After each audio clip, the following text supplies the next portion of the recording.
Good afternoon and welcome, Towson University alumni, students, faculty, staff, and friends. I'm Steve Rosenfeld, the Director of Alumni Communication and Recognition. I want to thank you for joining us today for this webinar, Cultivating a Classroom of Connection.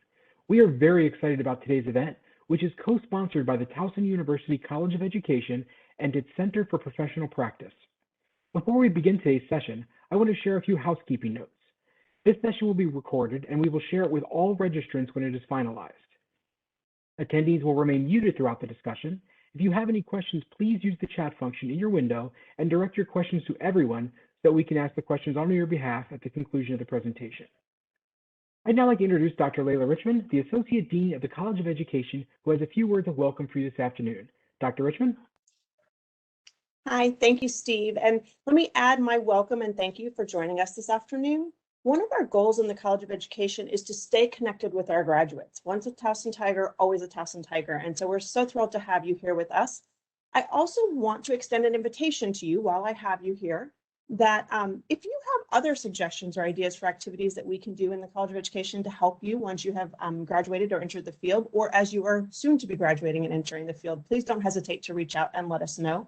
We welcome all of those suggestions and ideas. Today, though, we are so grateful to have some fabulous speakers to talk with us about creating those supporting and engaging and connected learning environments. I want to give a brief thanks to our speakers, Liz, Ashley, and Candace, for sharing their time with us today, and also to Steve and the Alumni Association for co-sponsoring this event. And then my final word of gratitude and a huge thank you goes to Renee Whitby, our Partnerships and Placements Manager, who took the lead in planning this event and did all the hard work. So thank you so much, Renee, and I will turn it over to you to introduce our speakers. Thank you. Thank you. Hi, I'm Renee Whitby, and I'm excited to introduce our presenters for the workshop this evening.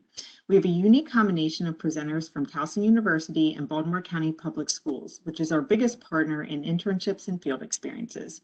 First, we have Ms. Liz S. Keene, who is the Conscious Discipline Lead Resource Teacher in the Division of School Climate and Safety for Baltimore County Public Schools. We also have Professor Ashley Cudmore, who is a lecturer in the Department of Special Education and supervises professional year interns in the Early Childhood Special Education dual major. Lastly, we have Dr. Candace Hoppin, who is an assistant professor in the Department of Special Education and specializes in behavior management as well as social emotional learning. Our Strong TU district partnerships provide meaningful experiences for our teaching candidates, and we hope this workshop provides additional resources for cultivating classrooms of connection. I will be monitoring the chat box, so feel free to ask questions throughout our time together. When you send a message, be sure to send it to everyone, and I will pose the question to our presenters at a good stopping point. Thank you all for joining us, and at this time, I'll hand it over to our presenters. Hi, everyone. I'm Ashley Cudmore. I'm going to go ahead and share my screen with the presentation.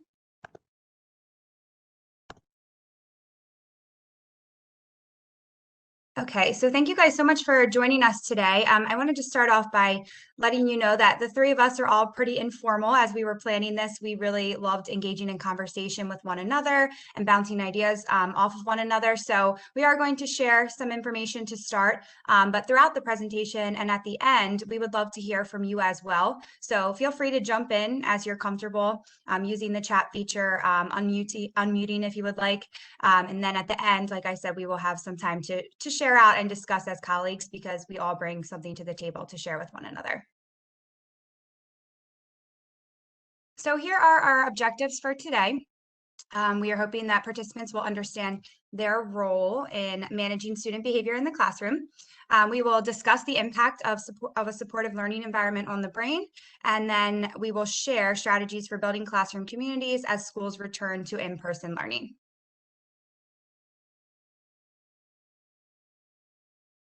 Okay, and I'll pass it to Dr. Hoppin. Hi, everyone. I am going to start with a quote and kind of speak from this to kick us off today. This is a quote that I use across, I think, all of my classes at this point in some way. And I think it speaks to kind of setting the stage for what we want to talk about today and setting up that classroom community. And we know many of you have been doing this virtually for the past, goodness, over a year now, or a mix of hybrid. And some of you this was your first year and first experience in this. Some of you, you'd been doing it for years, so maybe you have more memories of what it was like with those kiddos in person. But this quote has always spoken to me, and brought that kind of awareness and reflection and acknowledgement of that important role that you play, that you really are the center of that classroom community. So when we talk about building that classroom community and building the connections, you are the facilitator of that. And I think that first step has to be really acknowledging the awesome power of that, but also that great responsibility, right? That you have to acknowledge that, but also be really aware. And so what this also reminds me of is, I hope in some of those behavior and classroom management classes you've been in, some of those like core, I call them credo with my students sometimes, those beliefs, those core constructs, about how we see all of our students. And we know it's going to be challenging as we all come back together for everyone, right?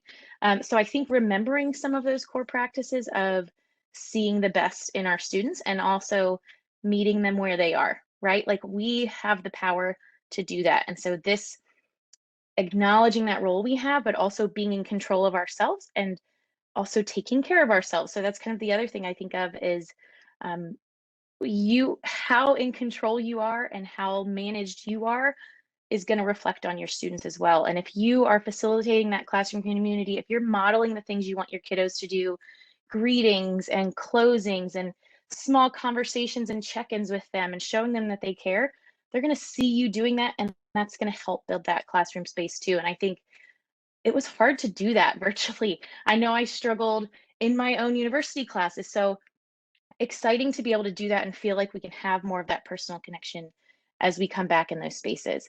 The other just couple of core practices this reminds me of is that not getting caught up in that conflict cycle with students. I think that's another thing, and we'll expand on some of these, but is you have to be managing yourself, which means being aware of when you are now actually escalating a situation, when you have now actually ramped this up and made it more of an issue than it was initially, and being able to step back and say to a kid, I'm sorry about that, or you're right, Liz, that is what happened, and I hear you and I care about you.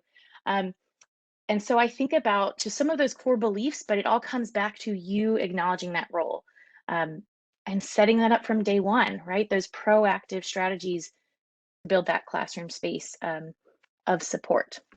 So that's where we start.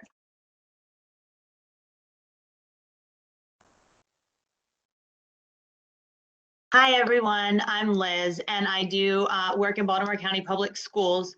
And in all of our elementary schools, one of our tier 1 supports is conscious discipline. So conscious discipline is a social emotional learning program, but it's really a practice that is adult first and based in neuroscience. So we wanted to provide you with this image here, and I wanted to talk to you just a little bit about the brain, because when we're building a classroom community, and conscious discipline calls it a class family, we want to be aware of our brain states, both the adult and the child. So this example works for any human brain. So all humans need to first and foremost feel safe. So we call that the survival state. If something happens and we're triggered into a survival state, we're trying to see if we are safe or we're seeking safety. So some really great ways to make sure that you are building that sense of safety in your classroom are providing structures and routines, providing things that are predictable. The brain is a prediction machine. It's constantly trying to figure out what's going to happen next. And if you have a visual schedule up and students know what's coming next, or you're giving cues, that can be really helpful to help everyone in the classroom to feel safe. So then once we feel safe, we need to feel connected. So that's moving up into the limbic system of the brain. And the question there is, am I loved? Am I part of a community? Am I building connection with the teacher, if I'm a student, with the teacher and my peers, and then myself as the educator in the room? Am I feeling connection to my students? So there are multiple ways that we can support feeling connected in the classroom, having greetings every morning, making eye contact when appropriate with students, playing games in class. One of the best things I ever did in the classroom was actually play with my kiddos at recess. I got to know them on a whole different level, and they got to see me as a human being as opposed to just their teacher who was, instilling all of this wisdom within them. So once we feel safe and connected, then our brains are available for learning. So then we kind of up into that executive state in the prefrontal lobes where executive functioning is housed, and that's where the problem solving happens. So all of the amazing things that we are teaching academically, socially, emotionally, both the adults and the students in the room, in the building, in the virtual setting need to feel safe and connected for all of that to really stick. So I wanted to kind of start with the brain a little bit for us to be mindful that sometimes things happen and we as the adult are triggered into an emotional state. We don't feel connected, and all of a sudden we, start going on the lecture. Well, didn't I tell you, and haven't I been, and blah, blah, blah. We all get there. But when we, have that feeling where we're getting kind of, for me, I kind of start to get like sweaty and clammy, and I start to move a whole lot when I'm triggered into an emotional state. I need to be aware of that. Ooh, pause, take a break, take a deep breath, and model that for your students so that they know that, hey, when I feel that I'm triggered into an emotional state or even a survival state, I feel that feeling and I pause, take a couple of deep breaths, walk away if I need to, whatever strategies you may have in a classroom to offer students. Maybe you have like a calm corner or a safe place for them to go to for a few minutes. I'm a fidgeter, so I like to have something to kind of move around with. That's really helpful. But as you get to know your students, figure out what works best for them, because one student may work really well with a fidget tool, and another student may turn it into a toy. So, you just kind of have to trial and error and test it out.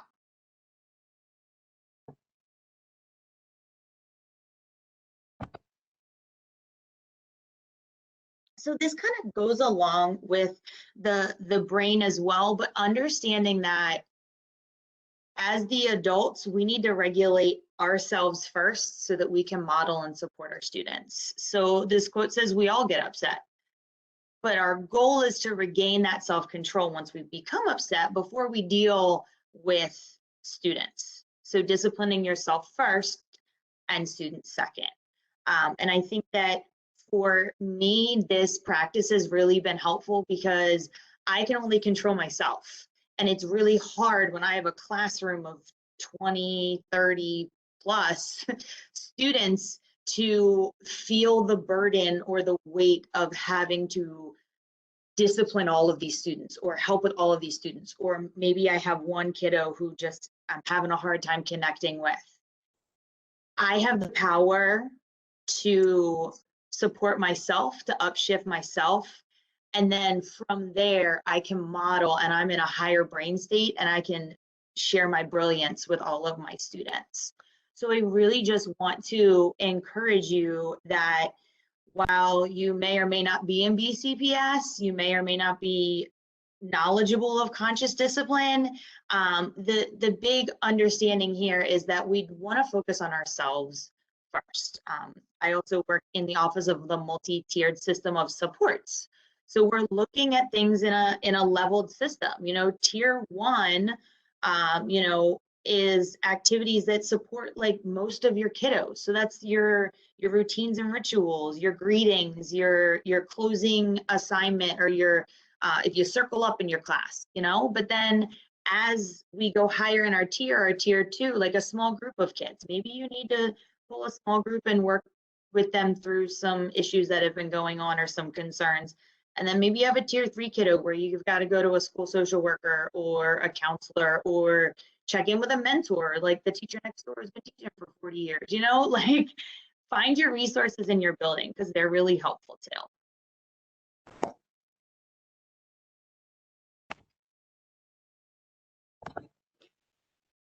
So we have a couple quotes here that we just wanted to share for you guys to think about, really focusing on relationships. The first one, that no significant learning occurs without a significant relationship.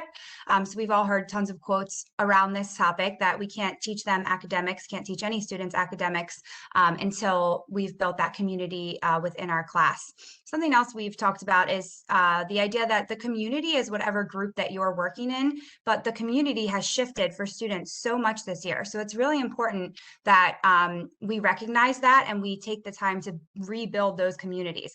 When we had different groups of students coming at different times, those were those communities during that time. When we have small groups of students logging on, that's the community then. So now, as everybody transitions back into the class, at least the majority, I'm assuming, we really need to focus on how we can rebuild our community with our students. And, how can we support them in getting to know one another and getting to know us? And even if that's the last 6 weeks of school, 6 or 8 weeks of school, it's still important that we do that, because we are not going to be able to teach them academics the way that we want if they do not get along, if they don't respect us, if they don't feel that we respect them. So that's very, very important. And Liz was kind of hitting on this. Sometimes when we discussed to plan this, what we see sometimes as a failure to behave properly is actually a failure to communicate properly. And it's so easy when you're, I was just in the county a couple years ago, and I know you have students that sometimes are so challenging and you just feel so frustrated, but it's really important to come back to yourself and remember that the student is trying to communicate something, maybe not in a way that makes sense to us or that we can understand, but it's our job as educators to look more into that and figure out what that student is trying to communicate. How can we help them with that? But then also, how can we teach them strategies to communicate more effectively moving forward? And then this also Liz hit on as well. When little people are overwhelmed by big emotions, it is our job to share our calm, not join into their chaos. So as much as things have shifted for all of us the past year and a half, imagine being a child, even middle school or high school, and having all these shifts happen. It's really important that we model being calm, being flexible. And if we are getting frustrated, modeling strategies for how we can calm ourselves down, or take a step back before we really address and interact with the students. If, we just got an email that the schedule is changing for the 1,000th time, taking a step back and getting ourselves calm and collected before we interact and engage with the students. And then a couple of best practices that I talk about with the students in my classroom management course that I also found very effective in the classroom. The first one Candace talked about at the beginning is the idea of logical consequences.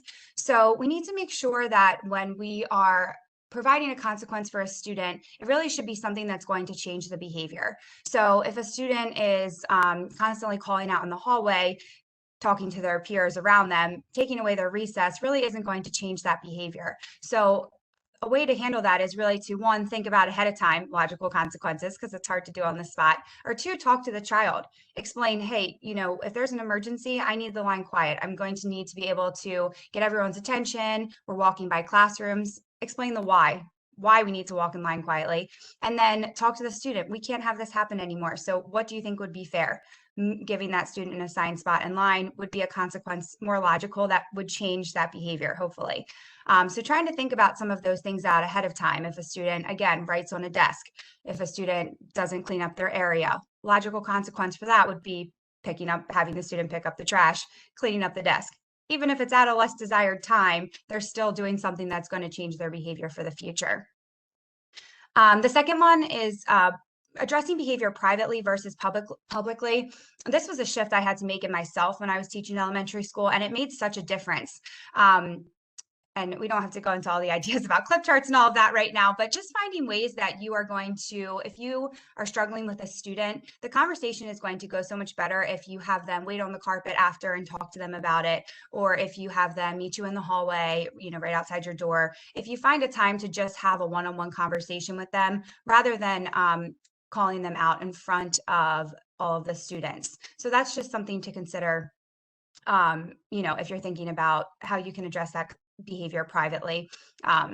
And then the last one that really made a big difference to me, if students are able to, is teaching I statements and modeling that for students. So if students are getting frustrated with somebody else in the class, teaching them how to use an I statement to state how they're feeling, why they're feeling that way, and then teaching the other student how to listen to understand how they're feeling, and then respond in a way that will hopefully repair some of the damage that was caused.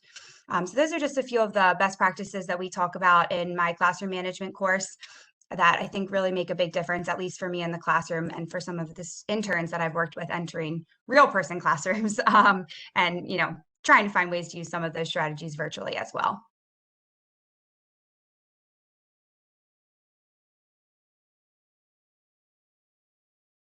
I think you're muted, Renee. I think I saw your mouth moving. Oh, thank you. You know, I did this for a year and still learning. We're all learning. I apologize. Professor Cudmore, if we can go back to your second suggestion. There's a question in the chat. What if the student continues to retaliate and explaining or talking no longer works? Dr. Happen, I see you nodding your head. Do you want to go first? I feel like Yeah, I think any of us can jump in here. And I think all of us can acknowledge that this absolutely happens, right? Like this definitely happens. Even when we try to use like all the best proactive strategies, we need those like supportive ones too when a student needs some extra help. I still go back to what Ashley said about trying to do as much one-on-one as possible. And I know it's hard. I was in self-contained, I was in resource, and then I was also gen ed. And so the different sizes of groups definitely changes this. So depending on your setting, but I always tried to have like some kind of space area I could at least just pull a kid and talk to calmly. And then I could figure out like maybe they needed a break. Maybe they needed a walk, or I called it like hurdle help. They needed to just go head somewhere else to get a little bit of help or a little bit of loving from this other adult that they cared about. And that helped me using my resources and other teachers, especially when I felt like, oh, what else do I do with this kid? And you can't give them all of your attention all the time, right? It can't happen because you have those other students. So I mean, another tip would be build that community for yourself in your school, because I relied on my colleagues a lot. And it helped, especially when I felt like, okay, this student's behavior maybe is escalating or just continues, and I need to be able to still teach. I used a lot of breaks, and I didn't try to make it punitive. I would say like, hey, Ashley, hey, Liz, it seems like maybe we like need to take a quick walk. Or it seems like, and I took breaks for my kiddos a lot. It's something that works for me. And so I felt like it might be helpful for them, because it breaks that behavior momentum. We talk about like if a behavior just keeps happening and happening and happening, it's more likely to keep happening. So it kind of stops it in its tracks and allows them to then take a breath, move around, get some kind of, it's almost like a redirection, but like an indirect redirection. So that's one of my, I use that as my go-to all the time. I don't know, Liz and Ashley jump in too.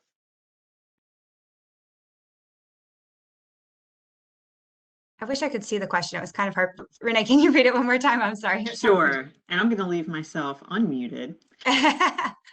Okay. The question was, if the student continues to retaliate and explaining or talking no longer works, so the behavior is continuing, you've talked with them, what are next steps?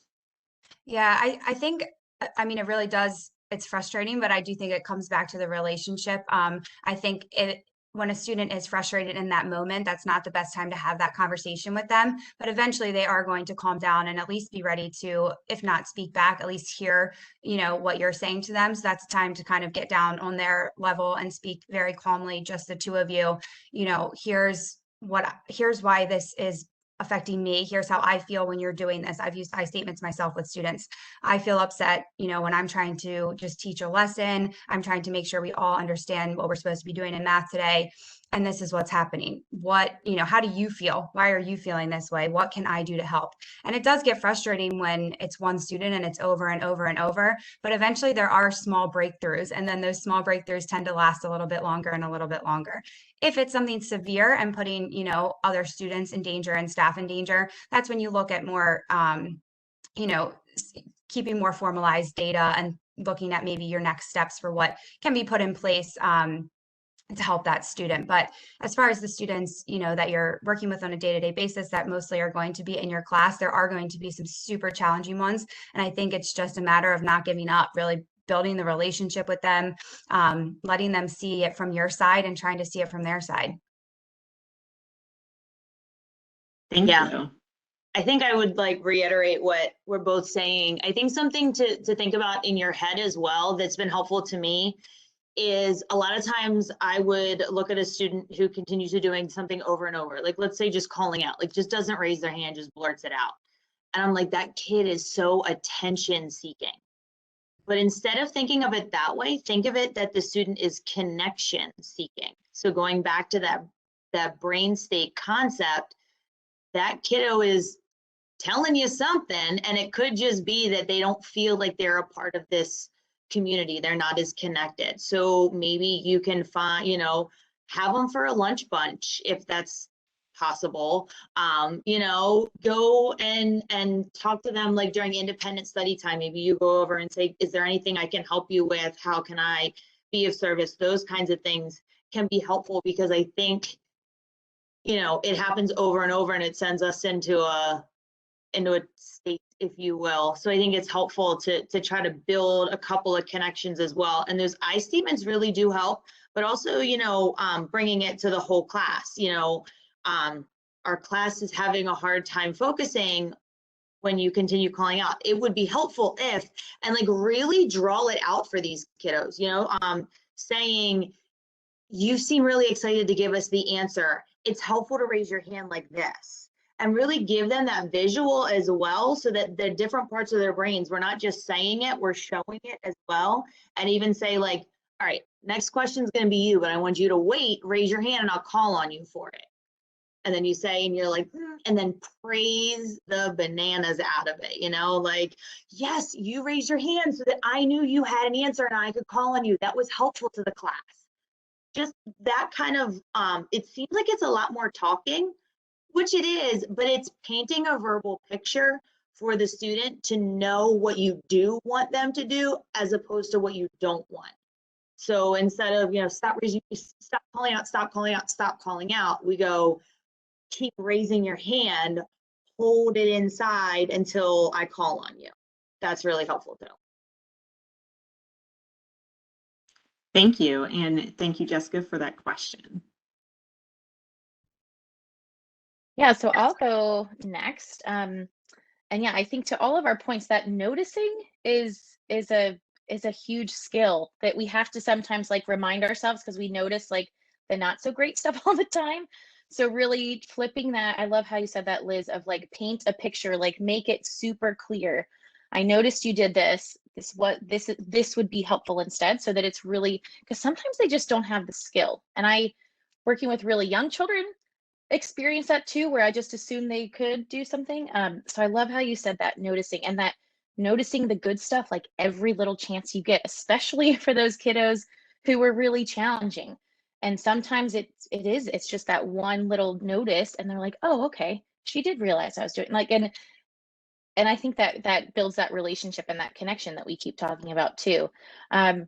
So you've heard some different things that we've all shared, and we know that you all are already doing a lot of this in your classroom. So we wanted to take some time.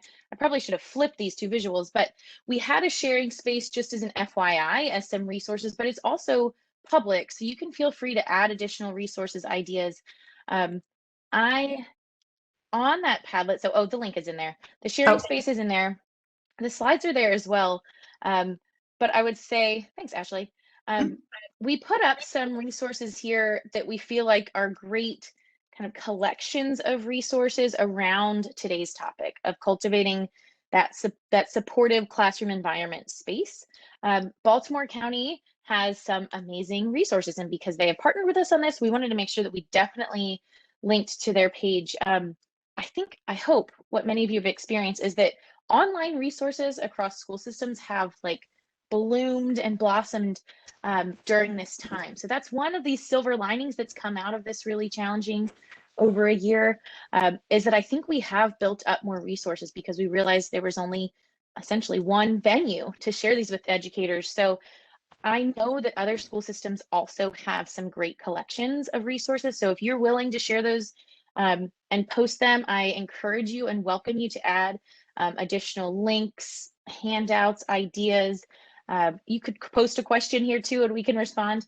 But we wanted to just share because I think it's nice whenever you attend any kind of workshop or session to leave with something, even if it means like you can't jump into it today, you can't explore it today, but you can take it with you and you can just bookmark it for another day.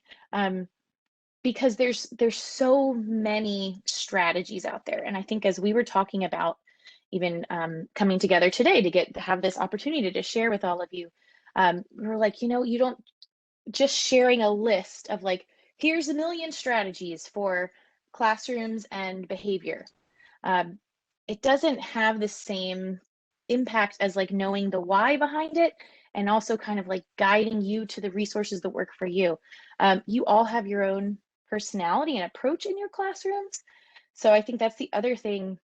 We wanted to kind of direct you to some other great resources for you to share, explore, and do what you'd like. But we also want to hear from you. So Ashley, if you're able to just click back to the slides, if you're willing to put it into the chat, great, Celeste. Oh, great. I just saw our chat.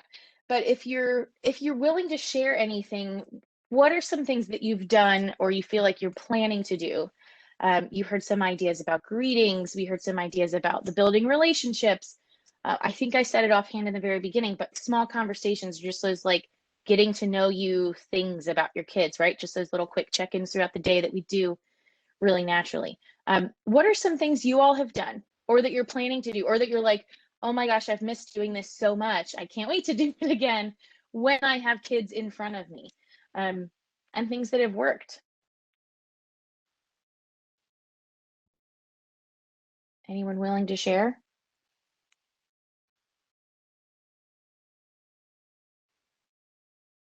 And if anyone wants to speak, I can absolutely unmute you as the host. So just in the chat, just say I'd like to speak and I'd be happy to unmute you so you can join the dialogue.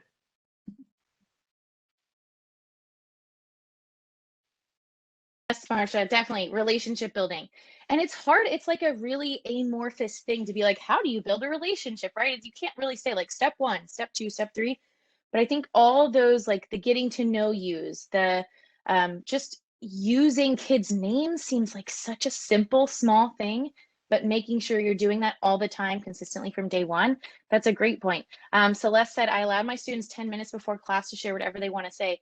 Yes, just that communicates that you value their voice, right? And that absolutely creates that classroom community, right? That they're able to share. Jessica said, I love art and theater. I would love to find ways to incorporate that in lessons. I say this to my students a lot, but I think being yourself also helps build that classroom community. So if you love art and theater, absolutely, Jessica, like build that in, like drawing something, painting something, creating something that tells the students either something about them or something they love in your class. Like I think there's lots of cool ways you could build that in and into instructional lessons. These are great ideas. And I was just thinking to make a connection as well when I think it was Celeste said that allowing students to share. One thing that's really helpful, and I know it might be difficult now with like COVID mitigations, but to actually have your students sitting or standing in a circle, having them in just that shape of a circle, like we as humans naturally do that. Like if you ever like, pre-pandemic, you were, with a bunch of friends, you'd like magically just turn into a circle. Or like you ever like been to a campfire, y'all build a circle around it. So it's kind of a natural thing for us as social humans anyway. And then having a circle allows the students to all see each other. Whereas, sometimes when they're in desks or rows or chairs, it's hard to see. And then they can make those connections as well. So if, you say, everyone has a chance to share, and then sometimes that can get out of hand a little bit. So you may find like a talking piece, and it could be something simple like a pen or, a pad of paper, or you can get like real cool and get like squishy fancy things, or they can bring their own. If we have to be, mitigationally appropriate, you put it on the floor, and when it's your turn to talk, you pick up your personal thing. There's ways around this to make it work so that we are the safest as possible. But having students sit or stand in a circle, even just like on the outside of your classroom, really distance apart, helps to build those connections. They can see each other. And then that may spark, a friendship or a connection with them where they're at the playground, and I shared about my soccer game last night. I had no idea, that this other kid played soccer too. Hey, come be on my team. Or somebody shared about, whatever it may be. Or you as a teacher, it gives you that insight to what they're into. Like if Jessica's doing a circle and, what kinds of things do you like to do outside of school? And another kid's like, oh, well, 2 years ago, I was in the, DCBC production of Annie. And you're like, whoa, cool. I know that about that kid. Let's go have that chat. So I would encourage you to find the safest, most appropriate way to try to get everyone in that circular position so they can see each other.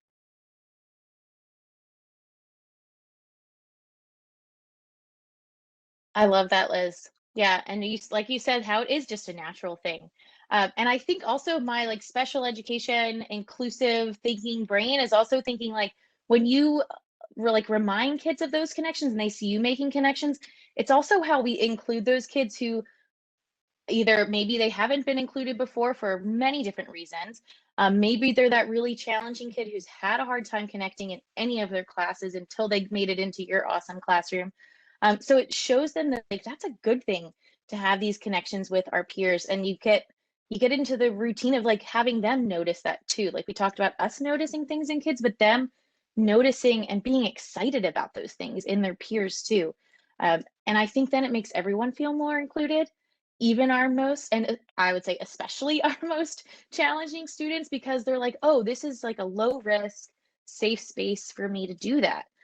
Where maybe I don't connect in academics, or maybe I don't always connect like in games or competitive things or whatever it is, for lots of reasons. So I think that it's showing, it's not forcing them to make the connections, but facilitating spaces to make those connections. And that's what builds that classroom community space. I'm looking to see if other questions come in, and I'm refreshing the Padlet to see if we get any more ideas on there. No pressure. We like having kind of like a space that can continue to grow. So you might just bookmark the Padlet and come back to it later, or post something later. We all have access to it and can add ideas. So I hope that you find that helpful to just have as an additional resource as you leave today too.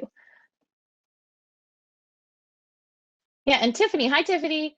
Hi, Tiffany. Said it, it would be fun to do a get to know me sort of thing when the school year first begins. It'd be fun to have moments where students can find good things to say.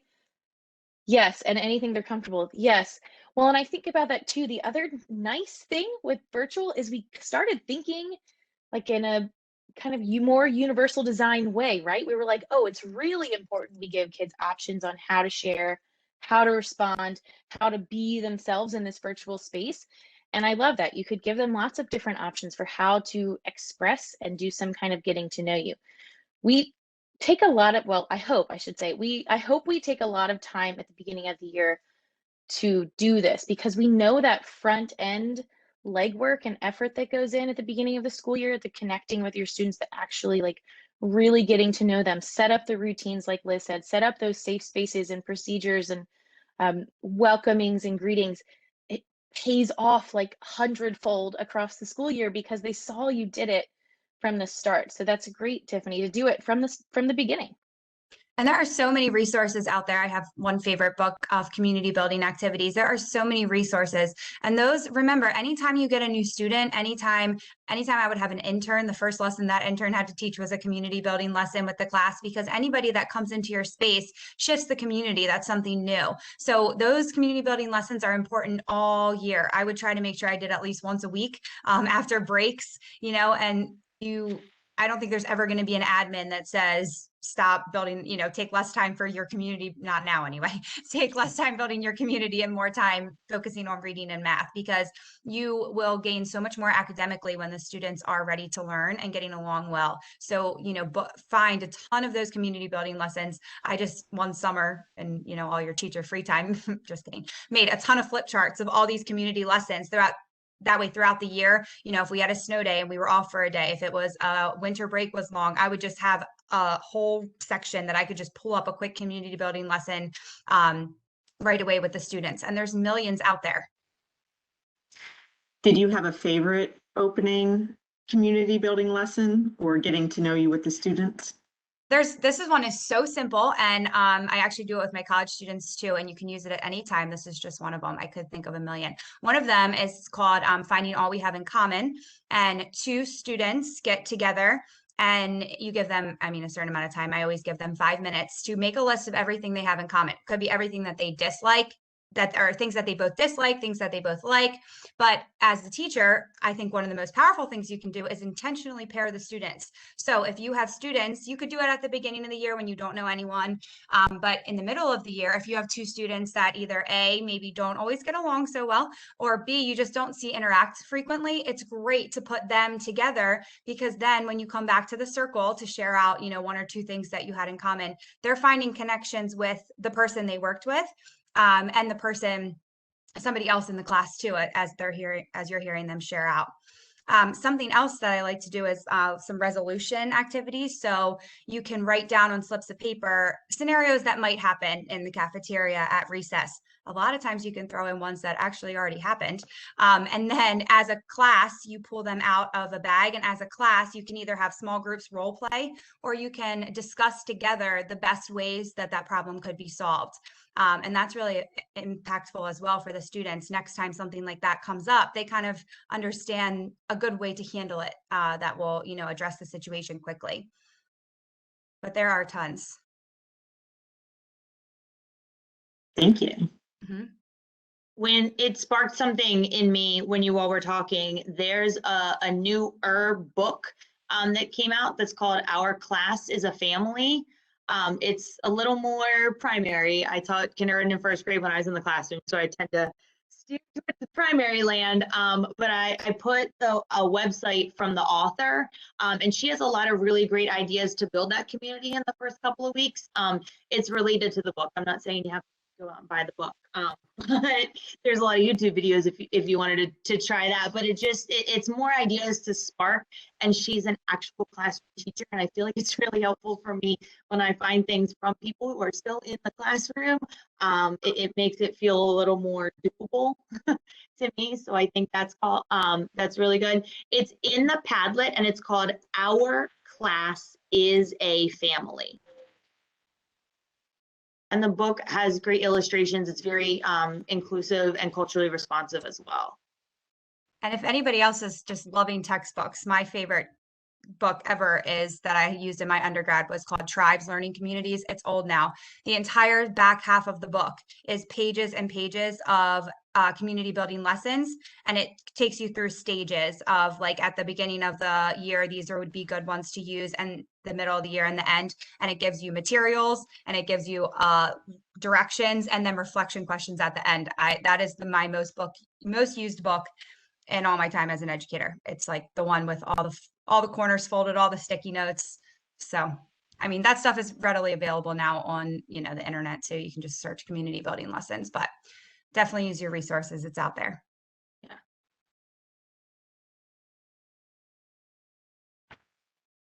And if you go on the Padlet and you click the Conscious Discipline website, it can get snowballed, and you could be there for like hours. Don't get stressed out and overwhelmed. I'll probably add a comment in there. Schubert's School, I'm going to add the comment right now. is probably the place to go to start, because that actually is like a model little school, and you can go into his classroom and you can click and see, and they actually have videos of like actual classrooms that are using different structures or concepts. So that's where I would go first. If you're going to explore that website, that's where I tend to steer everyone, because otherwise you're like, it's like picking out paint colors for your bedroom. There's too many options at Sherwin-Williams. There's too many options on conscious discipline.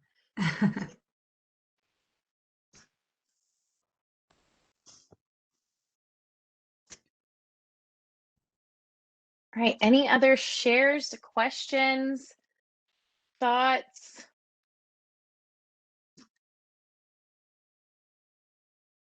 Wait time. Very important. Yes.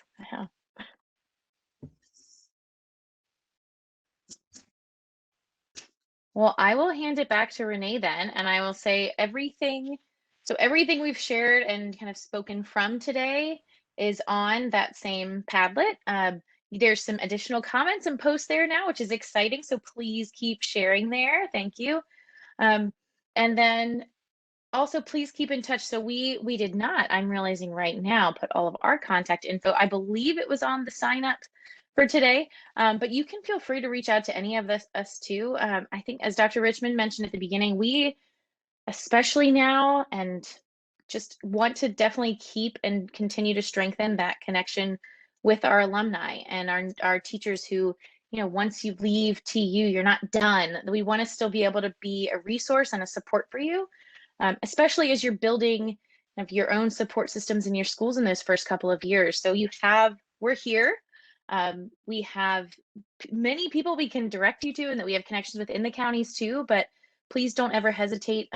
You know, our Center for Professional Practice is always a great resource as well, and they have some wonderful posts on their site for mentor teachers, our interns, and so they have lots of other great additional resources. I'm realizing this, Renee, as I say it, I'm like, oh, we could also link to those great resources you all share. I think that would be awesome.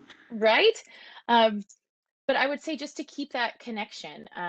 And I think all of us, as we look back on our education careers and where we've come and where we've been, those relationships with all those people are really what got us where we are and why we're still doing what we're all doing. So that community that you build for yourself is so important too, as you think about building that supportive classroom community for your kiddos.